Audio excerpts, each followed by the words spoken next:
नगर पालिका सीएमओ और इंजीनियर द्वारा जब वसूली की अवैध वसूली की जा रही है, उसकी शिकायतें लगातार माननीय अध्यक्ष महोदय नगर पालिका को मिल दी जा रही है। माननीय अध्यक्ष महोदय द्वारा मुझे अवगत कराया गया कि थाने में सब लोग इकट्ठा हुए हैं। इसके पहले इन्होंने मेरी बिल्डिंग में भी जाकर इनके द्वारा भी अवैध वसूली का मेरे लिए भी इन्होंने मांग की गई थी अवैध वसूली की।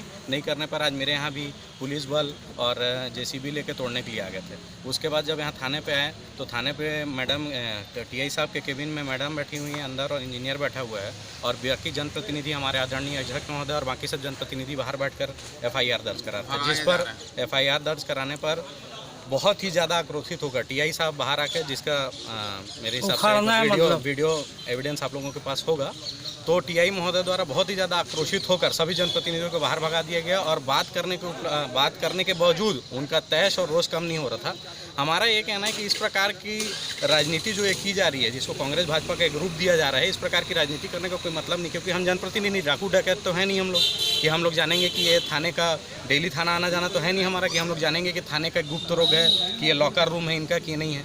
टीआई द्वारा इस प्रकार से सभी जनप्रतिनिधियों का जो अपमान किया गया, जिस प्रकार से तैश में निकाला गया, उसका मैं सख्त विरोधी हूँ। और इस प्रकार की जो घटनाएं हो रही हैं बलौदाबाजार जिले में, ये सब भ्रष्टाचार को उजागर करने का और भ्रष्टाचार को बढ़ावा देने की घटनाएं होती जा रही। लगातार भ्रष्टाचार चरम पर पहुंचता जा रहा है और सभी जनप्रतिनिधियों में लगातार विरोध बढ़ता जा रहा है। तो इस प्रकार से अधिकारियों के बीच और जनप्रतिनिधियों के बीच लड़ाई झगड़ा बढ़ता जाएगा, जिसका कोई हल नहीं निकलना है। इसलिए इस बातों को यहीं पर खत्म कर मेरे हिसाब से कोई ना कोई कड़ा रुख और कड़ी कार्रवाई की जानी चाहिए। पैसा वसूली करना, नोटिस देके, और नोटिस इस दिया जाता है और उसकी और यहाँ पे बदतमीजी से बात किया है यहाँ का, और कॉपी भी नहीं दी जाती। और यहाँ थाने में जब हमने रिपोर्ट लिखाने आए, टीआई द्वारा बदतमीजी से हमको बाहर निकाल के भगाया गया। देखिए, मुझे इस बारे में उतनी जानकारी नहीं है कि क्या मामला है। अभी मेरी मुझसे चर्चा हुई है तो उन्होंने नगर पालिका अधिकारी और वहाँ के इंजीनियर के ऊपर कुछ आरोप लगाए हैं। मैंने उनसे कहा कि जो भी आपकी बात है लिखित में दीजिए। सर, लिखित में देने के बाद आगे की क्या कार्रवाई होगी? जो भी नियमानुसार जो प्रशासकीय व्यवस्था उसके अंतर्गत कार्रवाई होगी। ताला चढ़ दिया गया करके संबंध में अपने को एक लिखित आवेदन प्राप्त हुआ है सीएमओ के द्वारा, और वरिष्ठ अधिकारी का दिशा निर्देश करके उसमें कार्रवाई करेंगे। जनप्रतिनिधियों के द्वारा जो है मेरे थाने में आकर, जहाँ पर मेरा मुंशी रोजनामचा लिखता है, उस जगह पे उन्होंने शासकीय कार्य में बाधा उत्पन्न किया है। साथ ही वहाँ पर मैं एक आरोपी भी बैठा हुआ था जो इस प्रकार का कार्य जो है उनको शोभा नहीं देता है, और उनको फिर समझाइश करके उनको बाहर जाने के लिए बोला गया।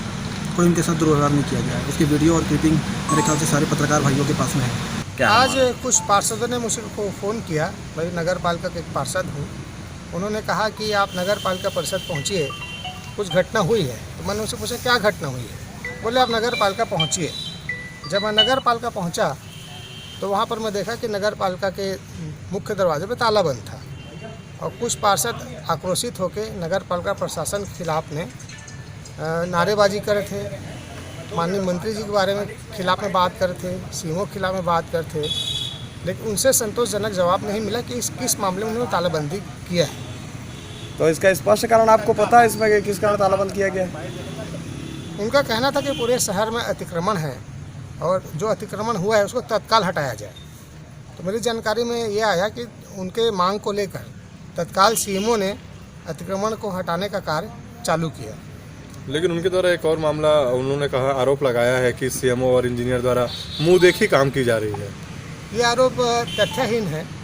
जो नगर पालिका के जो सम्मानित पार्षद जो मांग की थी, उन्होंने सीएमओ से मांग की कि तत्काल कार्रवाई की जाए। उन्हीं के अनुसार सीएमओ ने तत्काल कार्रवाई करते हुए जहाँ जहाँ उन्होंने अतिक्रमण हटाने की बात की थी, वहाँ उन्होंने अतिक्रमण हटाने के लिए कार्रवाई की।